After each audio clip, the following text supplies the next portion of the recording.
Good morning, everyone. I am Mary Narvell, president of KCWC, and it is my absolute pleasure to welcome you again to the Royal Geographic Society in Kensington. It is such a pleasure to see you all assembled here, smiling back at me, speaking to each other. Oh, wait a minute. These must be my notes from the May meeting. Oops. Forget that. Yes, forgive my jest. We are sadly having another Zoom video meeting, and I am here alone, but ably assisted by the Crackerjack audiovisual team, and a special guest who's helping me with questions. And none of these people have double X chromosomes. So that should give you some idea that we are not having a Kensington Chelsea Women's Club meeting that is particularly normal. Anyway, by now you are probably all wishing that you were in La Bella Sicilia. I know I certainly am. Salivating about those Orange Moon products. This is just one of the things that keeps KCWC going, our member benefits program. So as we soldier on with activities and speaker general meetings, we also continue with our member benefits program, where you can get anything on the website with special exclusive discounts. So whether you need a COVID test or are dreaming of a future vacation, be sure to look up the member benefits page on the website. But now to the main event. Another spot in the Mediterranean, this time Lebanon. Not long ago, I was stunned to see unfold before me an explosion in Lebanon. And I thought to myself, how is this country, this beautiful cosmopolitan jewel in the Mediterranean, going to survive with everything it has had to contend with? Governmental mismanagement, wars, and just general Middle East strife.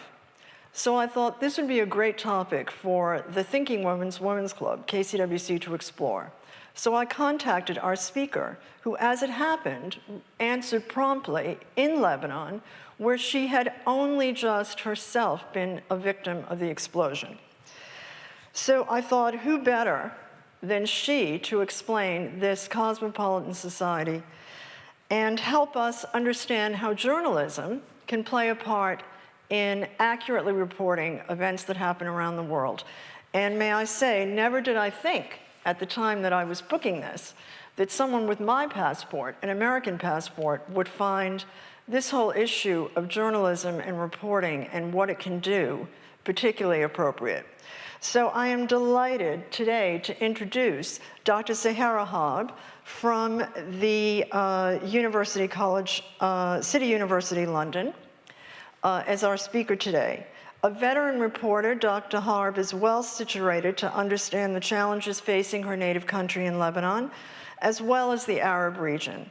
Having distinguished herself in the coverage of war operations in the battlefields of South Lebanon, Dr. Harb has served as a print, radio, and TV journalist, and not least as news anchor at Tel Lebanon and contributing to the BBC Arabic service, CNN World Report, Al Jazeera Online, and Dutch TV, to name a few media outlets. She has been widely published in academic journals and serves as associate editor of the internationally renowned, top-ranking academic journal, Journalism Practice.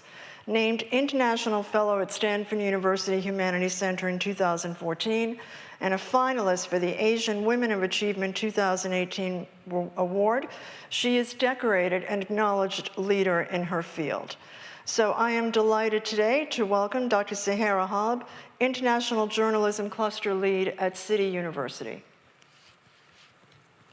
Thank you so much, Mary, for your introduction. And I'm extremely delighted to be here today and to be speaking even virtually, as you mentioned, to such distinguished crowd. I will start my talk today, and I will be talking to you as a journalist, as an academic, but also as a dual citizen, as a citizen of Lebanon. So you would hear me mention a lot we, and the we in this talk would be referring to as Lebanese.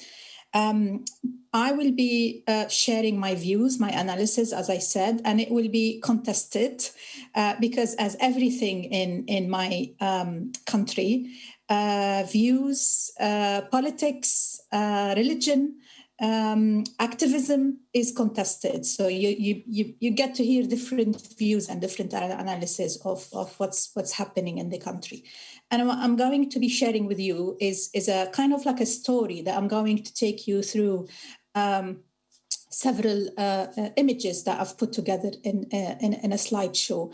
And I will start at the beginning of this. If we can start with the first slide, please.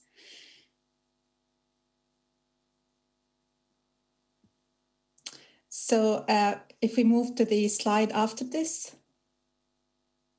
I thought it's best, and this is what I do with my every time I talk about Lebanon, we really need to have this little bit of like snapshot background of the country. Some, as Mary has informed me previously, some of you are actually of Lebanese origin, which is great. It will make my task easier. But for those who are not familiar with Lebanon, it's a very small country. It's only 10,425 square meter, kilometer actually, on the Mediterranean, bordered by Israel, historical Palestine in the south, and Syria in the east and in the north. We only gained our independence in 1943 after a period of French mandate, practically got the independence in 1946 after the French troops withdrew from Lebanon. But the major event that took place in the country, which was prepared for because of the way politically Lebanon is structured. Can we go back to the slide? This slide I just want to stay on for a bit. Is with the civil war in Lebanon that started in 1975 and continued till 1990, basically. So we had civil war 15 years, and in Lebanon, there's always this phrase that you will hear related to major events in the country, the before and after. Okay, so the civil war took place for 15 years, during which we had Israeli occupation of South Lebanon that started in 1978 and lasted till the year 2000. We had the Syrian troops coming in Lebanon by requests from the Lebanese government to help end in 1976 the thriving civil war at the time. And then we had another major event, the Taif Accord, that took place in Saudi Arabia that ended the civil war, where they brought all the Lebanese political factions around one table and asked them to solve end the military strife. And then in 2005, we had another major event taking place in Lebanon. Again, the before and after, which was the assassination of the former Lebanese Prime Minister, MP Rafiq Hariri, who took initiative after he took office in 1993 to start the rebuilding and reconstruction of Lebanon post-civil war. And then after the assassination of Hariri, we had the withdrawal of the Syrian army from Lebanon in April 2005. We had the Israeli war on Lebanon in 2006. And then we had internal skirmishes that was based on sectarian affiliation, between 2007 and 2008. And then we had a wave of assassination of political figures and journalists in the country. And the Syrian war took place in 2011. That meant that approximately till now we have almost 1,700,000 Syrian refugees, some counted for, some are not counted for, which the ratio is literally 3 to 1. For every 3 Lebanese, there is a Syrian refugee. And then we had the wave of ISIS suicide bombings in 2012, 2017. And in 2015, we had a very kind of like unique, unprecedented in other parts of the world. Like, you know, people got kind of like confused about the fact that we had rubbish crisis. So rubbish were left on the streets without collection. And that for us, you know, those who are looking close at the Lebanese political situation, you know, and economic situation in Lebanon, including journalists that kind of like predicted that if we're going to be staying on the same level of mismanagement, corruption in the country, by 2020, we will have an economic collapse, basically. And that's what happened. But 2015 rubbish crisis in Lebanon, if some of you were following, it was actually on international, it became international news for a period. And luckily, I was also in Lebanon and I took part in the protests against the mismanagement of the rubbish crisis. That rubbish crisis indicated the political and economic failure of the Lebanese political system, basically. And since then, I started calling the Lebanese state a failed state. I'm one of those people who basically, because I was there, I was looking at how this country is actually functioning. And it was functioning, but it wasn't functioning because of its states, agencies and organization. It was functioning because you have a population of almost 5 million that got adapted to dealing with crisis, and they were taking everything into their own hands and making sure that they keep on living, basically. That all, kept on kind of like dragging until October 2019, when we started witnessing signs of the Lebanese pound, the lira devaluation, and kind of like economic striking to take place, including the Lebanese government at the time deciding to put more taxes on people's daily products and daily living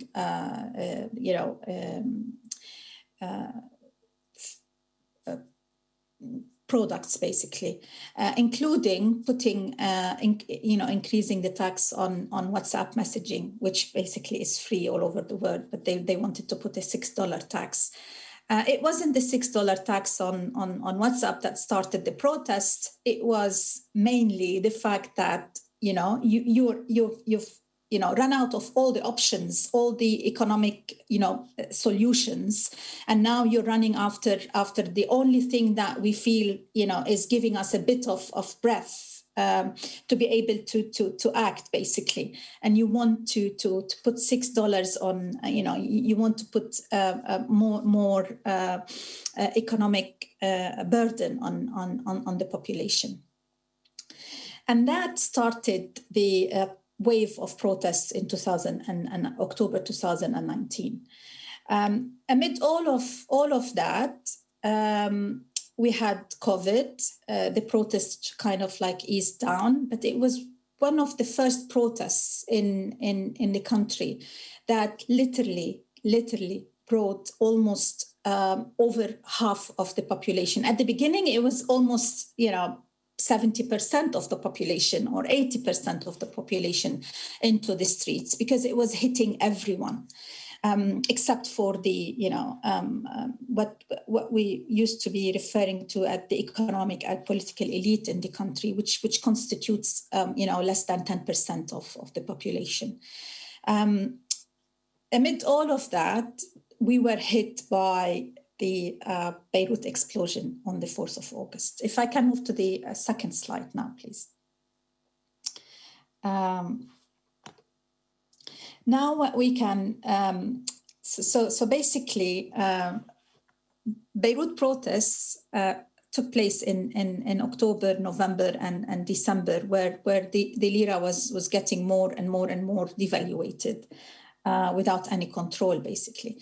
What we see here is an image of a little girl called Alexandra Najjar, 3-year-old, who was one of those protesters. So this is the thing that took place and was really kind of like inspiring in those protests, is that all families were just going on the streets, taking their children, their babies, old, young, different generations just went to the streets. And it wasn't central. So it wasn't just protests that took place in Beirut.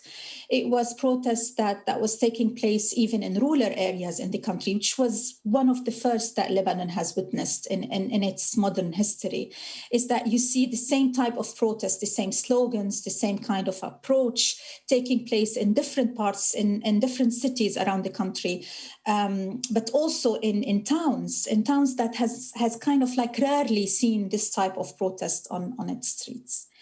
So Alexandra was one of those protesters that we sadly lost, one among the youngest protesters and victims of the Beirut explosion in August 2004. If I can move to the slide after that, please. The image on my left is an image of Christmas tree that was built in December 2019 in Martyr Square, the central square in downtown Beirut.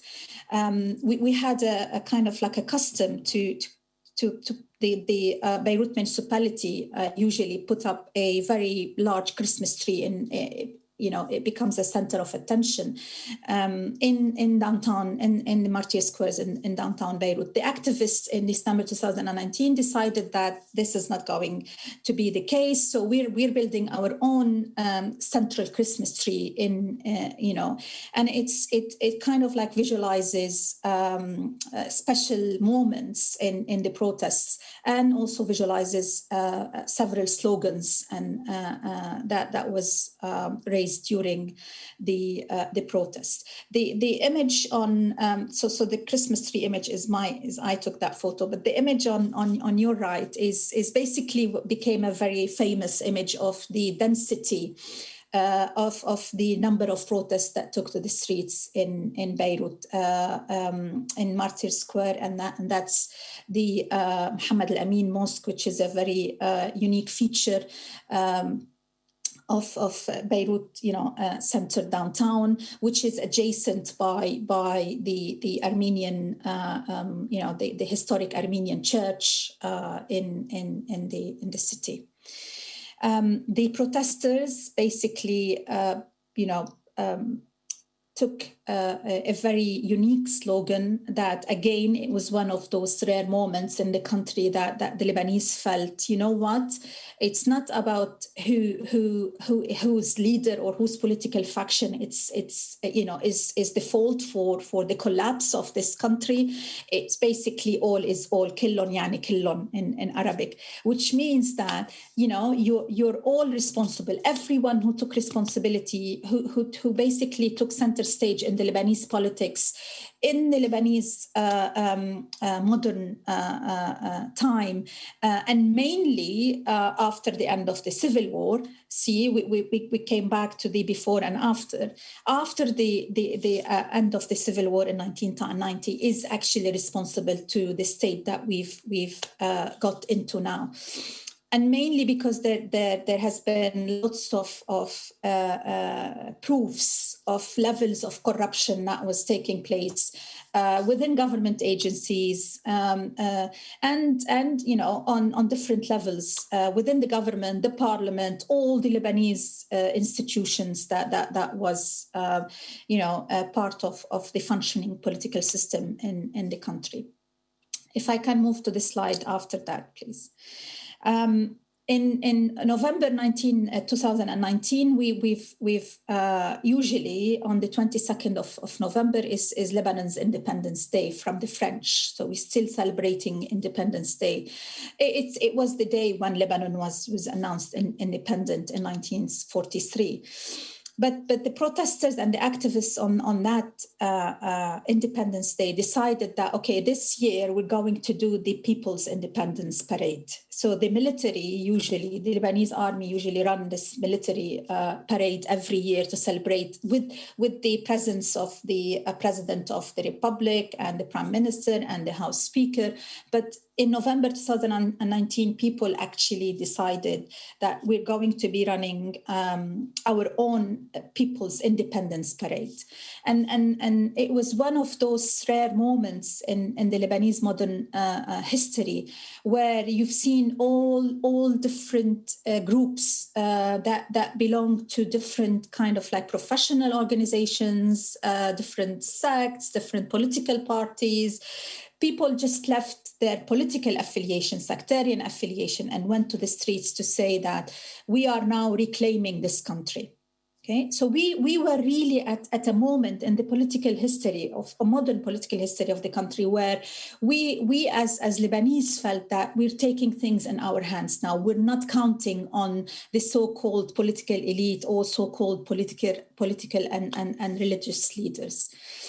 Of course, those political rulers and the ruling class in the country will not actually allow this to happen easy. Okay, so they, it's also one of those rare moments, or maybe not rare moments, where they come together, even though in public they kind of like come across as if they don't really kind of like each other or communicate, but we've got actually to kind of like get the evidence, the physical evidence of the fact that they are actually working together, making sure that this people's protest is not going to get to the ending that the people actually wanted, which basically is a complete overturn of the political system, of this political ruling class, and stop all levels of corruption in the Lebanese state. So that's when we started seeing images of Lebanese security forces coming on the streets and kind of like in different occasions clashing or trying to stop protesters, for instance, from advancing into certain state institutions. And the image on the right became a very famous image. The rumor says that it's actually a sister and like two sisters meeting, one as an activist protester and the other woman in the picture is internal security officer. And this is something that has we've seen lots of stories about these kind of encounters during the protests with a protester, an old protester meeting his son who is a soldier or who is a security or who is a policeman, and these kind of encounters became kind of like interpreted in different ways. But the most important fact that we've witnessed is that we started seeing an escalation of security forces actually trying to stop and applying force against protesters in many instances. I'm just giving you this kind of like brief. The media during all of these protests, again, was just a mirror of the country as what we've always been witnessing in Lebanon, is that the Lebanese media is just a mirror of the political division in the country. So those, and again, we need just also to realize that media, broadcast media in the country, mainly TV, is still one of the most prominent media or prominent communication tools, prominent platform as a source of news for the people. Social media has, its role has become more and more evident. It helped in some of the mobilization and organization of these protests, but still, TV is still one of the main sources of news in the country, and it's been as it's always been during the, if we look at the history of the media scene in the country, it's been divided also along political lines in the country. So those, we had TV stations that were kind of like trying to report accurately on the essence of the streets and the protests, and we have TV stations and TV networks who were kind of like trying to align with the ruling class and become their voice and mouthpiece, basically. So again, we have this division that started emerging even among the protesters. With at certain points, we had group of people marching against each other, but we started kind of like witnessing this December forward. So for us, it was one way where the ruling elite, the ruling class in the country were trying to put an end to the dreams of those millions of people who actually went to the streets, and they were using the media and they were using the security forces and their own supporters to achieve that goal. Can I just move to the slide afterward?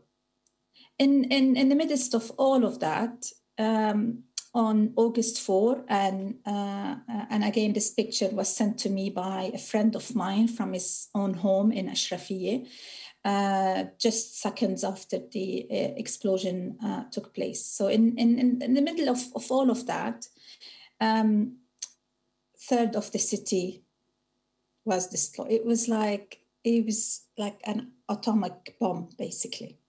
And like no one expected it. So we've had the protests, we've had the ruling class coming after, kind of like bashing back on the protests and trying to kind of like defend their position in not in government. Again, the power struggle in Lebanon goes beyond who's in the government, basically. So when we talk about who's responsible for the failure of the state of Lebanon, it's not the government. Okay, it's not the parliament. There's a power institutions in Lebanon that goes beyond those official institutions.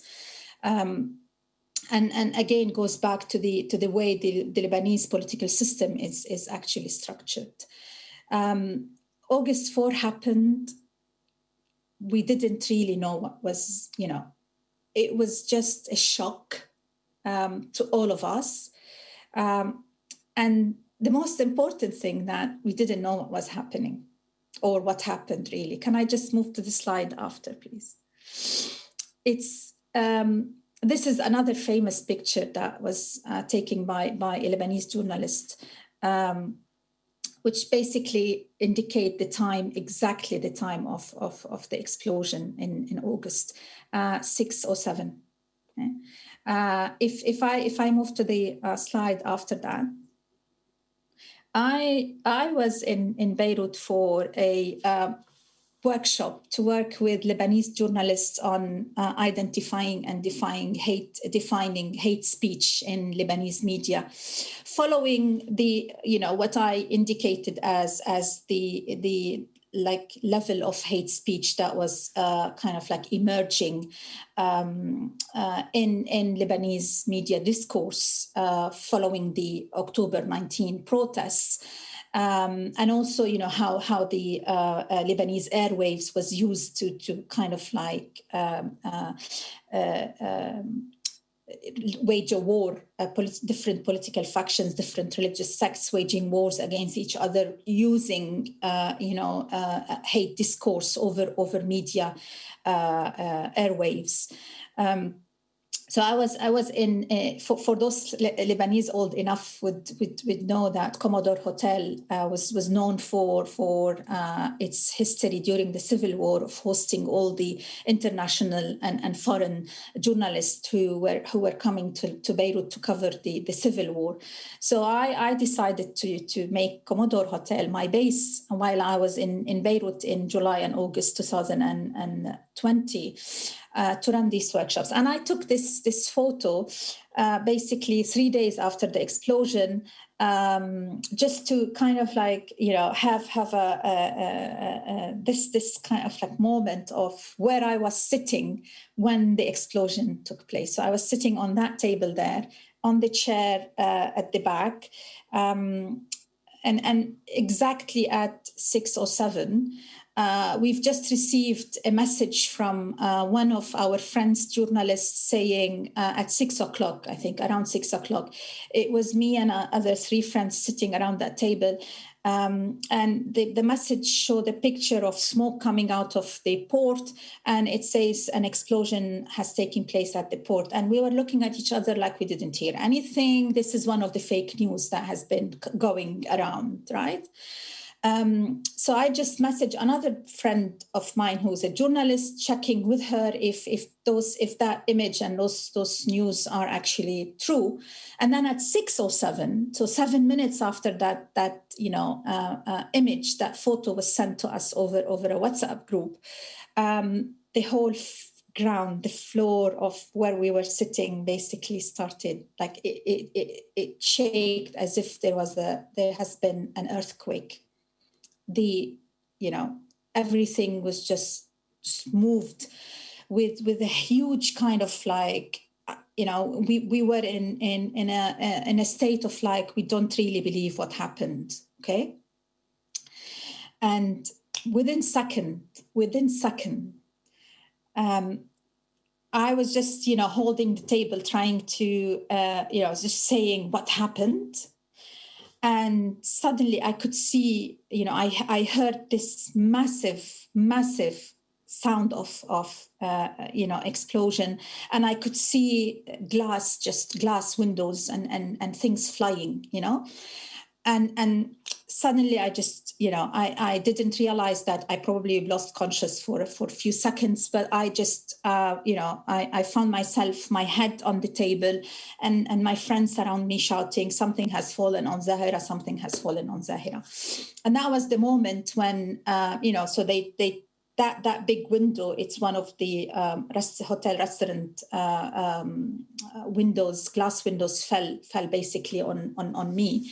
And it was that moment when, they kind of like, 2 of my friends, and they are women, by the way, and it's a massive window. I don't know if you can see, it's one of these large frames.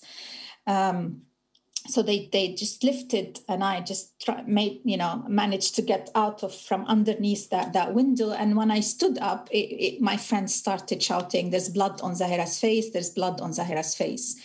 And I just put my hand like this, and yes, there's blood. So I thought really that it was just my nose because of the kind of like hit that my head took on the table. And I just, and I started saying, I probably need just to sit, get me ice. But none of us actually realized that I had face injuries because of the glass. And if I can go briefly to the image after, that's me. So I sustained 3 wounds basically in the face. The one on the cheek that it was 1.5 centimeter, very deep wound that needed statins, stitches. One in the it's here on my forehead that also needed stitches, and one on my nose here that didn't need stitches, but it's the one that is leaving more the scar, which is fine. So basically, I was taken to hospital, and if I can just, you've seen this. This is just aftermath. I'm doing fine. The wound is really good, and the reason is that I managed to to find a very good plastic surgeon while just few hours after the explosion in Khouri Hospital in Beirut. I was denied entry for 3 different hospitals in Hamra area. For those who knows Beirut well, they will know what I'm talking about. And Hamra is almost like 20 minutes drive from the center from the port, basically. So it's not close proximity, right? And still, when my friends put me in the car to take me to hospital, there was like a scene of an aftermath of an earthquake. Glass was everywhere. There was no window in the shops, on the streets. It's one of the most commercial areas in the city with lots of shops. All was just like nothing actually was left. Everything was just broken, really. There was no damage to the buildings as such because it wasn't close proximity, but that explosion was so big, was so powerful to the point where it actually led to glass and windows and doors completely, crashed, miles and miles away. Experts said that it was around 15 to 20 miles radiation of the direct impact of the explosion. As I said, the hospitals were completely crowded. I was denied, medical attention in 3 different hospitals, and by the time I arrived to the 4th one, they didn't want to allow me in. They didn't want to admit me. I went to the ER room or the ER facilities, and I just stood there and I started shouting and screaming. Saying I'm not going away. That's it. There's no other hospital in this area where I can go to. You have to admit me. And then my friends joined in the shouting, and we managed to stay in that hospital. And luckily, I found a very good plastic surgeon who was actually, in one of the rooms. His job was to stitch, and honestly, the number of people that I found, I just was looking around and seeing them. They all had similar injuries like myself. So it's mostly injuries to the face, to the head, to the hands, to the legs. And that amazing doctor was just standing there stitching wounds one after the other.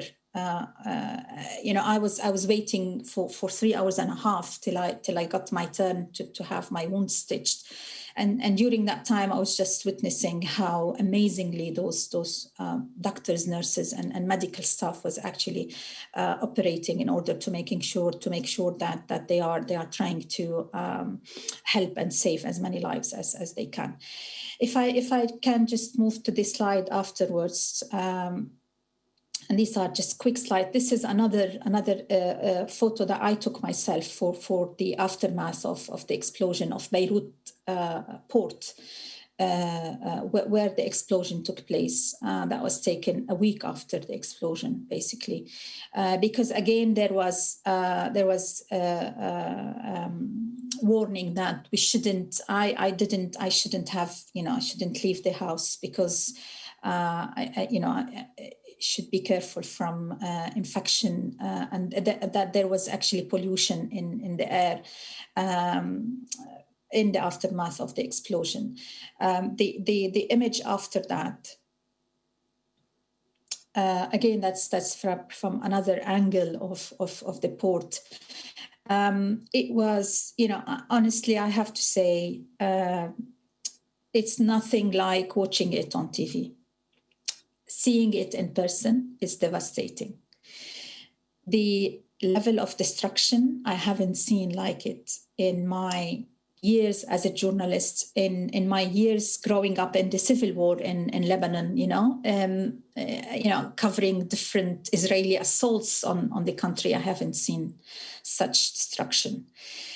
200 people died, 7,000 injured.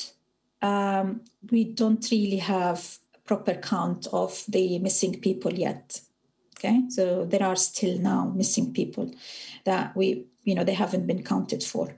If I can move to the slide afterwards, this is it's just a small scale of how people's lives have been. 350,000 people were made homeless in Lebanon in the aftermath. Mainly, when I say third of the city was destroyed.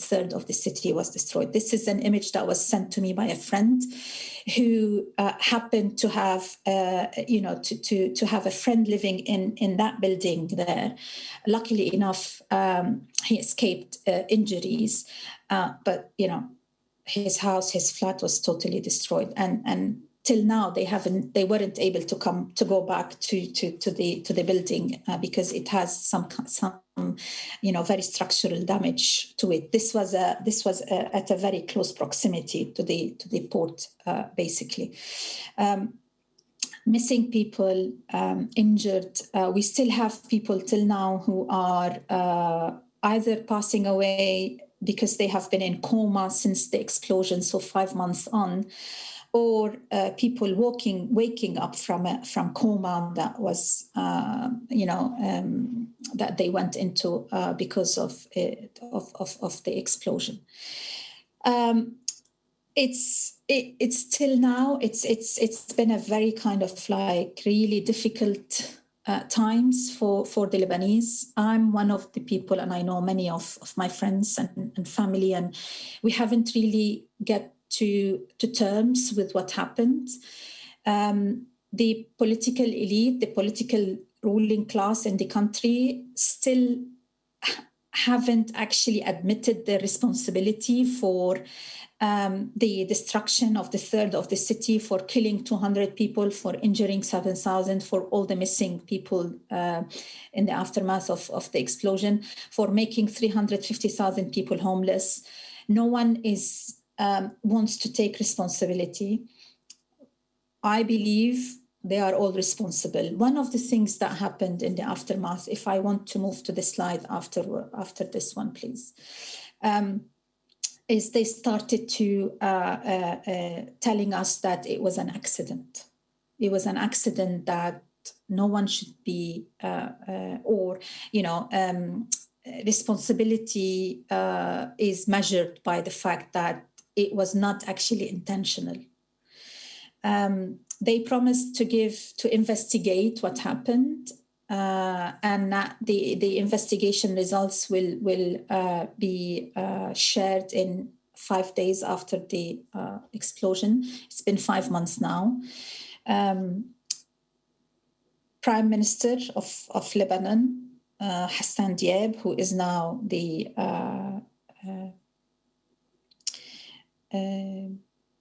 resigned prime minister, basically, but caretaking prime minister, was not charged, but indicated as one of those responsible, which is completely,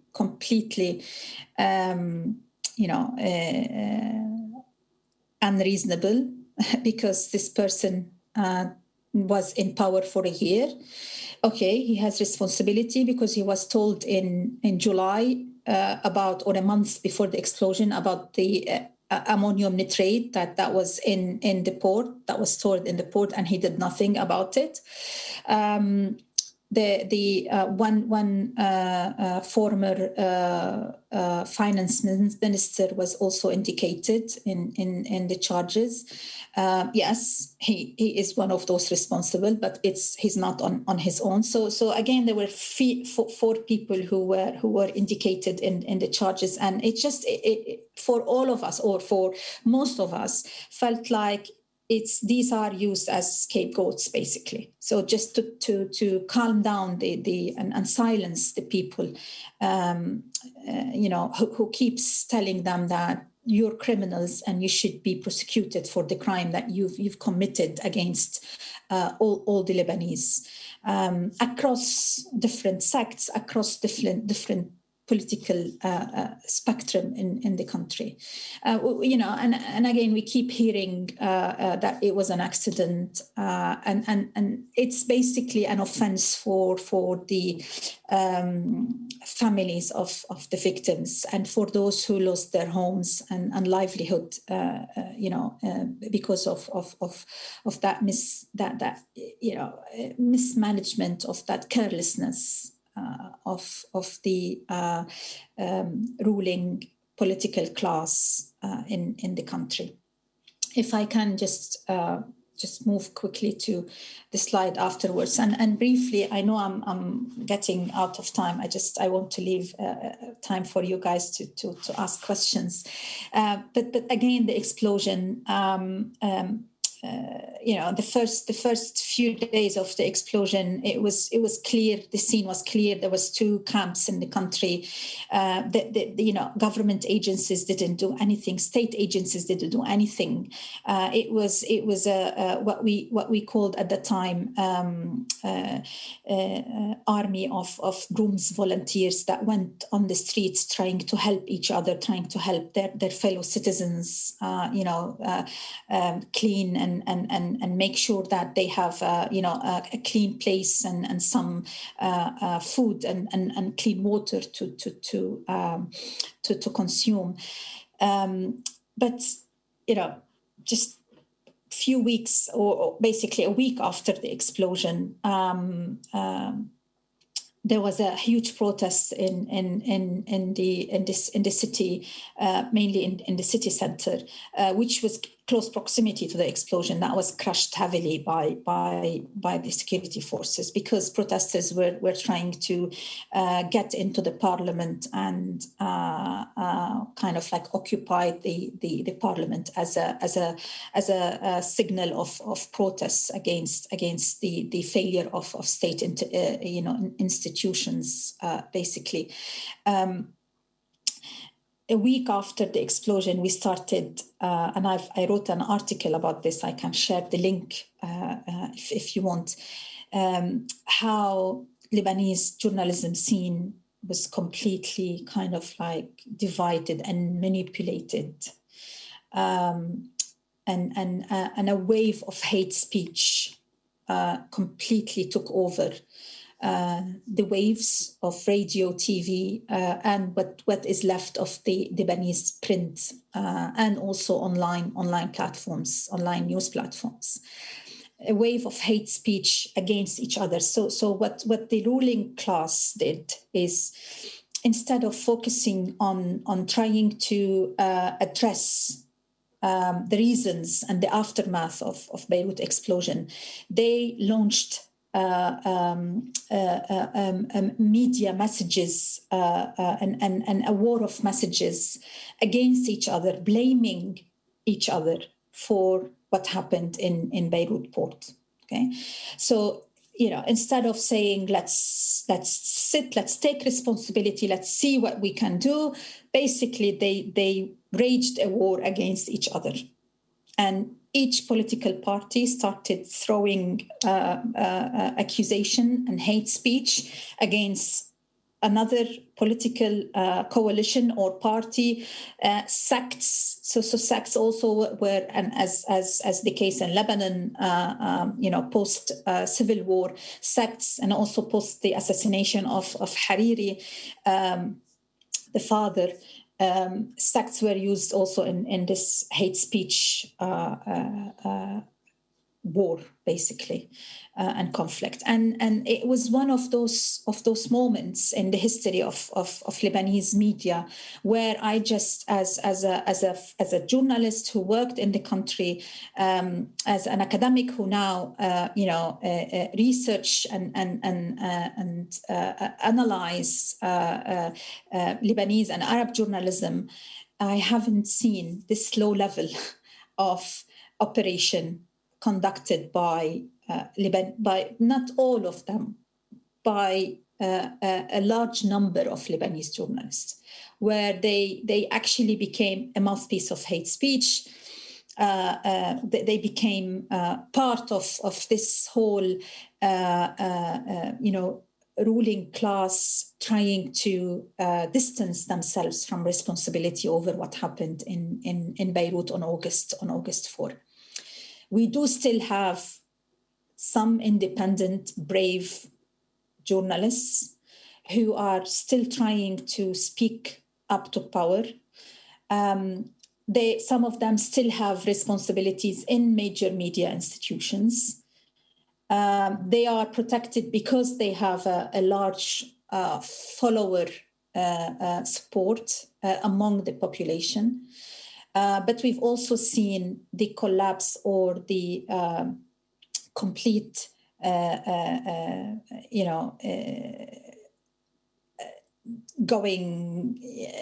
complete fall.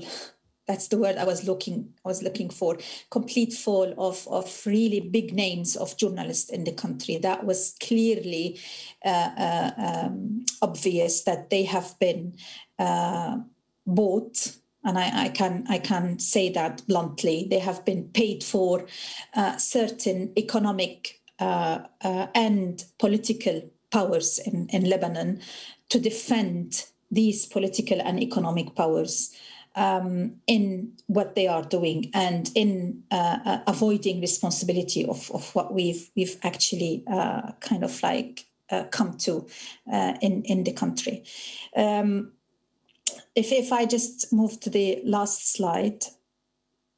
Before the last slide, again, we are now, today, Lebanon entered a emergency state, a state of emergency, which is imposing a curfew because of COVID-19 is now out of control in the country. Hospitals are struggling. I just saw a video this morning reminding me of my situation when I was denied entry in 3 different hospitals when a doctor was trying to tell a family that we can't take your father because I don't have beds available for him. And today I had to make repeating the Italian scenario, I had to make a preference. So I took the oxygen supply from an old man to give it to a younger person. That's how dire the situation is at the moment. Just moving to the last slide, and I love this slide because again, this is a photo I took, but it just kind of indicates the future is very gloomy, but there is hope. And I think the hope lies in the Lebanese people who most of, or many of them now, an increasing number of Lebanese people are now have realized that the situation cannot go on as such. They know that in many cases it's not in their own hands, but they will keep standing there. And among those citizens are journalists who are making sure to hold power to account, despite the fact that those reports that they are broadcasting or writing is not making an impact, is not making change, but still it's there for the future generation. It's there for history.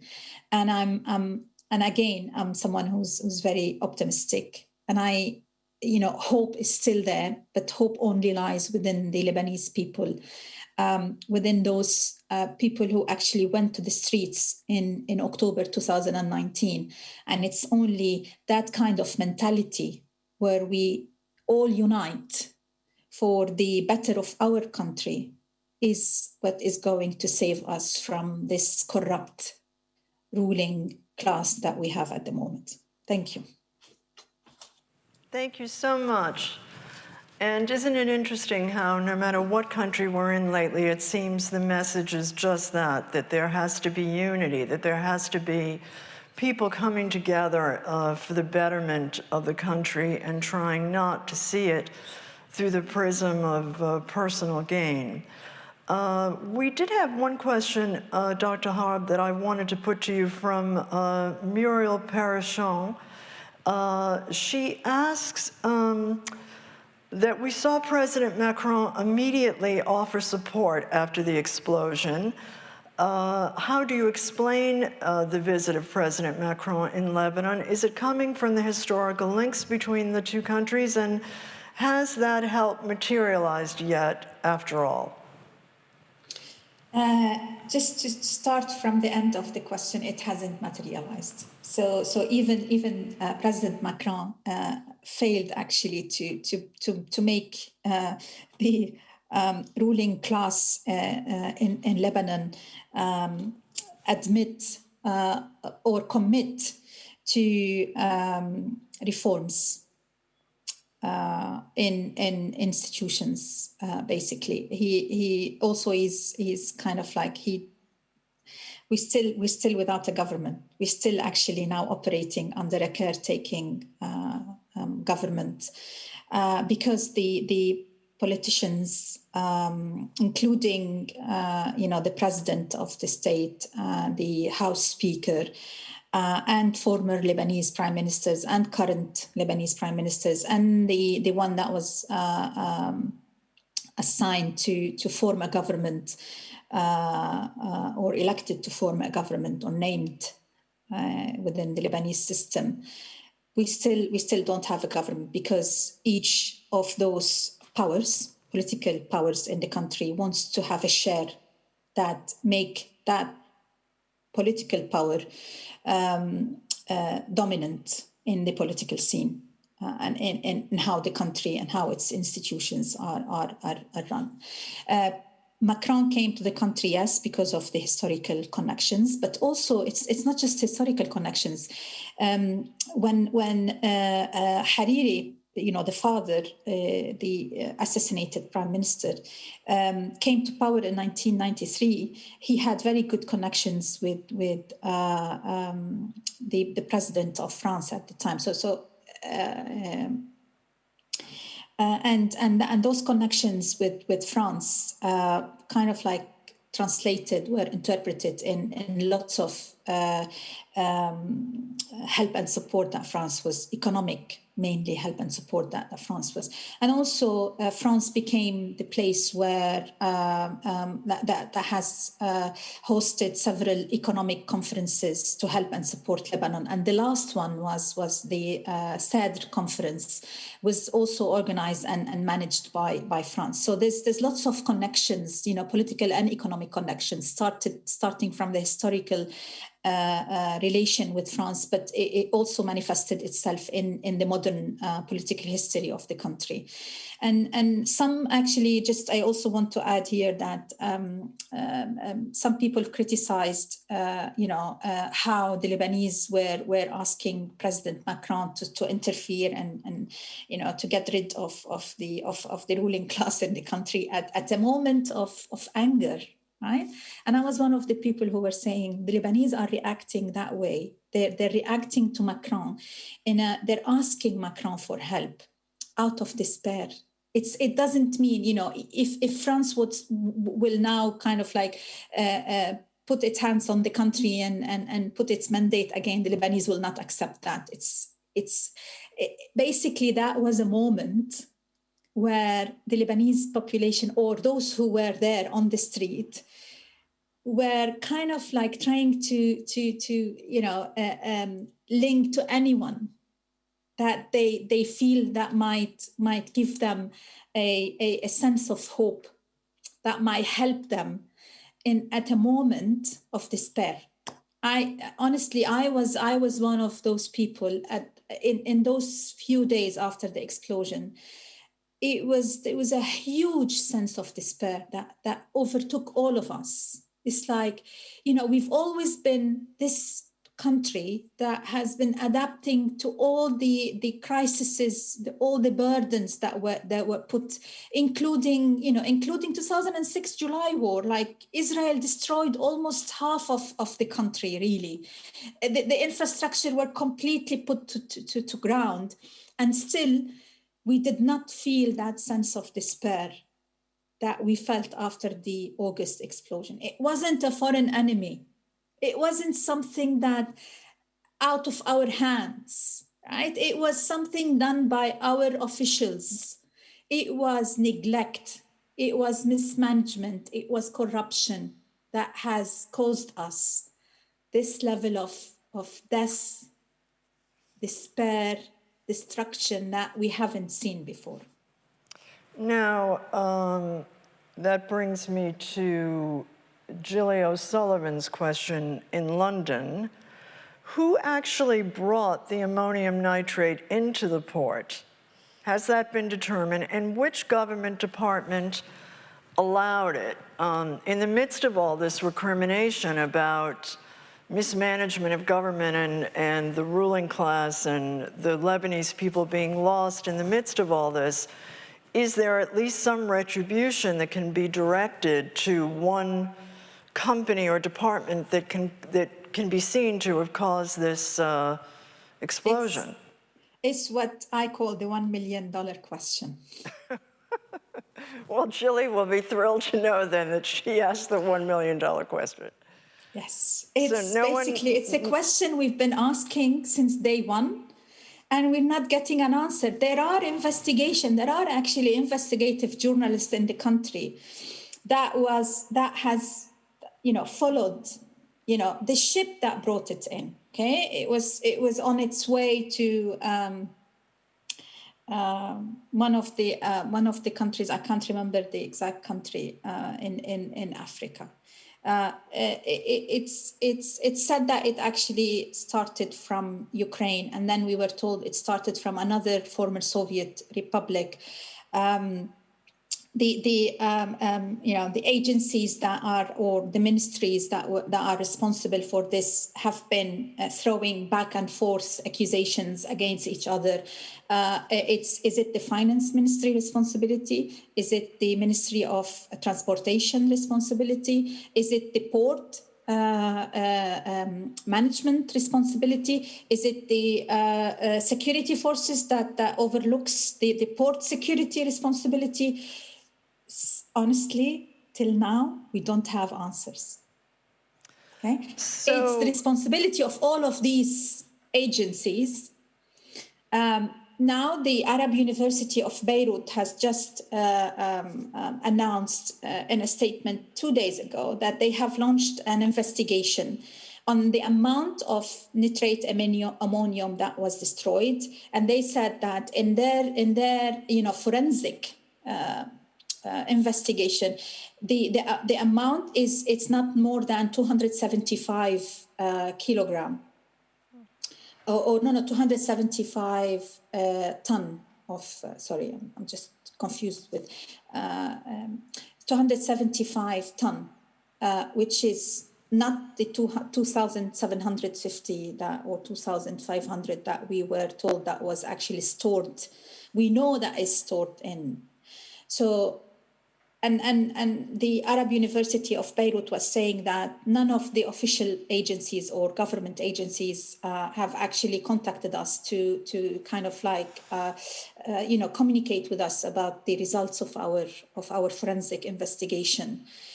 So the question is, and again, there was lots of investigation that was telling us that actually the amount of nitrate ammonium that actually exploded is 500 ton and not 2,700 ton.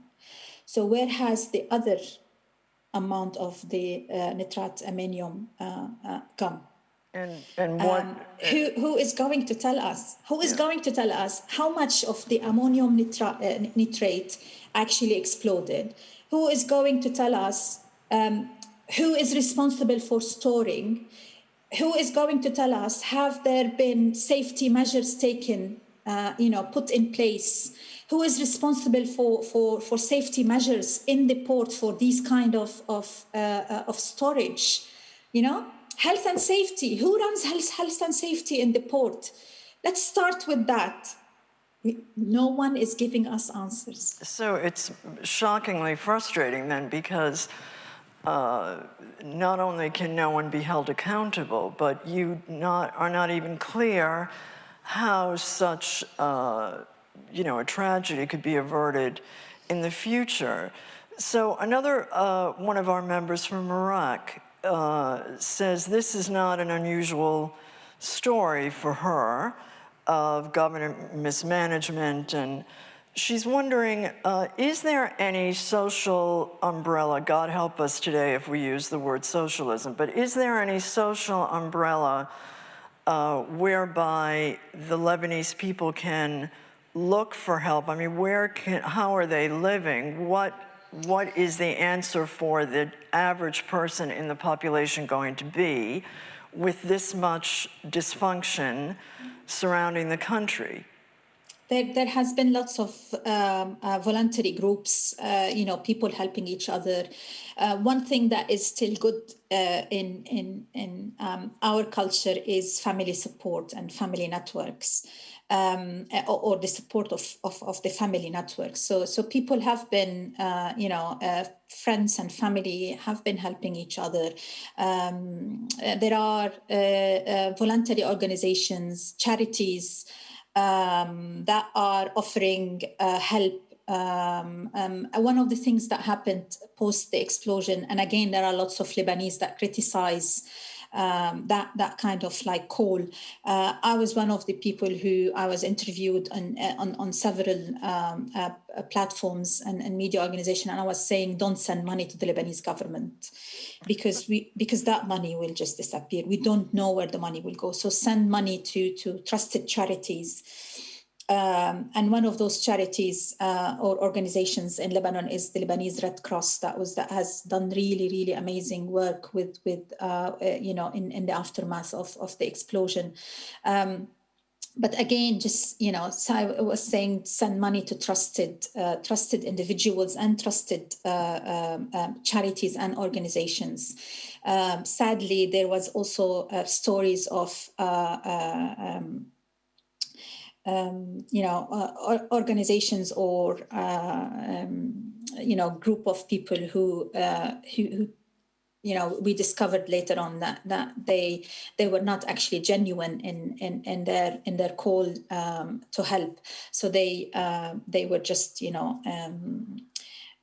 as corrupted as their political leaders, so there was also some instances of organizations that was false or acting on false pretenses, but mainly there are lots of voluntary. I know lots of people who themselves became an organization on their own, architects, engineers. The syndicate of engineers step up to help with planning maps for the most destructed areas. We've had stories of hope. We've seen workshops of industrial workshops helping for free to just repair windows for people before the beginning of the winter. Honestly, there has been, this is why I keep saying I do see hope, because I see that hope in how people reacted, the amount of giving and support that people were willing to share with their fellow citizens. Families just with their children went and I know from my friends who at that time they went to the supermarkets, they bought brooms, water, prepared sandwiches, and went to the street and started distributing it without any kind of like label of organizational label. So and exactly this is how people are surviving now. They're not surviving because the state institutions have put a plan to help them.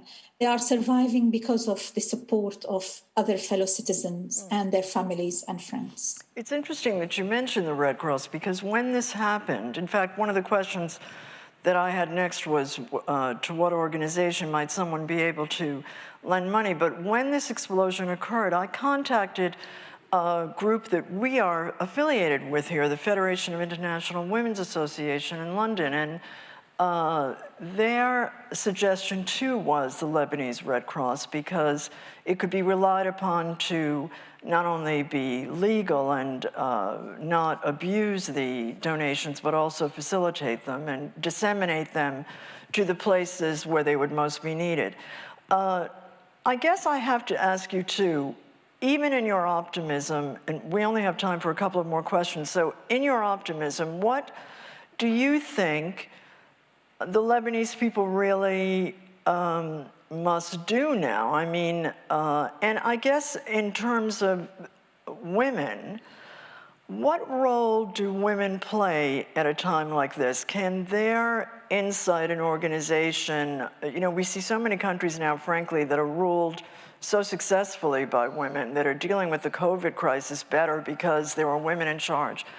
Is there within the culture a way for women to speak up and effectively lead now and bring the insightful type of hope that I think is unique to women? You know, how are women so living?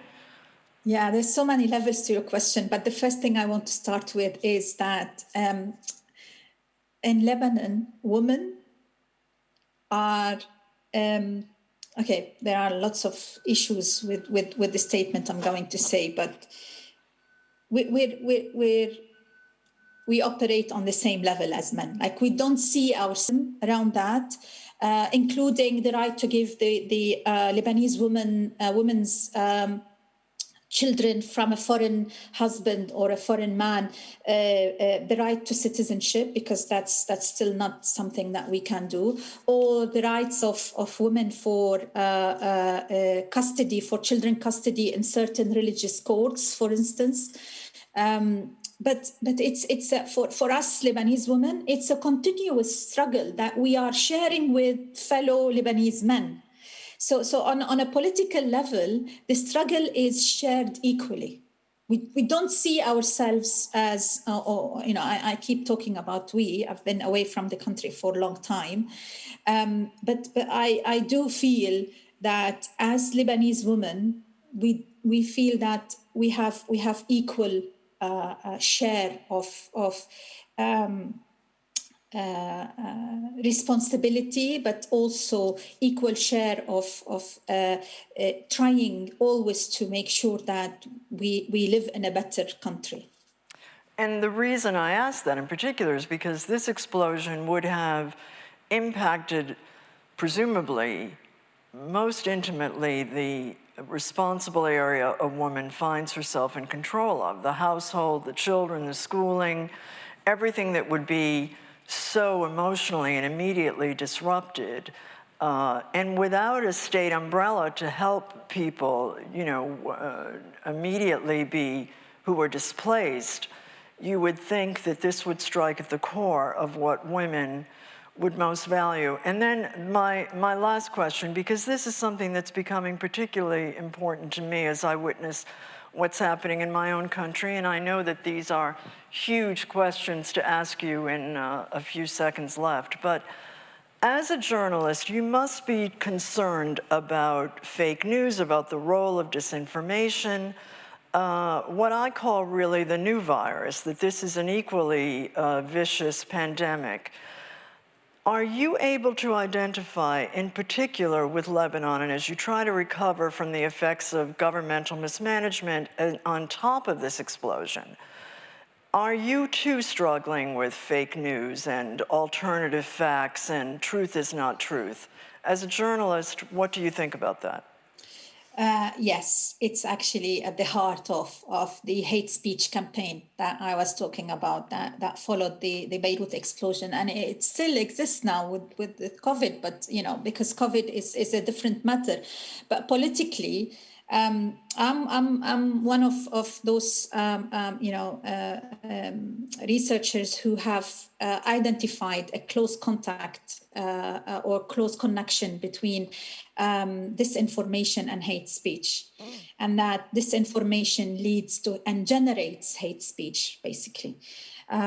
So one of the main pillars that this ruling class was the hate speech was based on comes from campaign of disinformation as to who is responsible for the Beirut explosion. Fake news and between parentheses, disinformation, lies basically that has been disseminated against who allowed this material to be stored in, or even disinformation about the who is responsible for the explosion. They managed to fake, to manufacture a missile in one of the videos to show that it's a missile hit the workhouse where the nitrat ammonium were actually stored, and this has caused the explosion. And there was also fake videos that was manufactured around, there has been actually weapons in storage in the port, and it's the weapons that was exploded, and then it led to the explosion in the ammonium nitrate. So definitely, until now, we have political rulers who have. I don't think they have anything more than disseminating fake and lies in order to get away with what they are doing. But see, this so is we're living fake news on every and the problem just to go back to your journalism question, the problem that I myself have indicated in the article that I wrote, and many fellow Lebanese journalists are struggling with, is that these fake news, this information is becoming public, not because of social media only, but because some journalists are adopting these fake videos and fake stories and sharing it and disseminating it, and sometimes sharing and disseminating it on their own airwaves. And in their own, media outputs. And I think that's the dangerous of it all.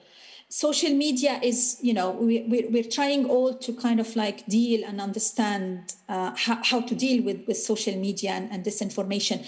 But to have journalists taking part in that kind of activity and take those stories and fake videos and make them available to the public as if they are facts, I think that's the dangerous about what is happening in Lebanon. Yes, and of course, this is what's happening certainly in the United States, where I can speak, that, as you say, it's alternative mainstream media outlets who in particular take up this type of what social media is tarred with.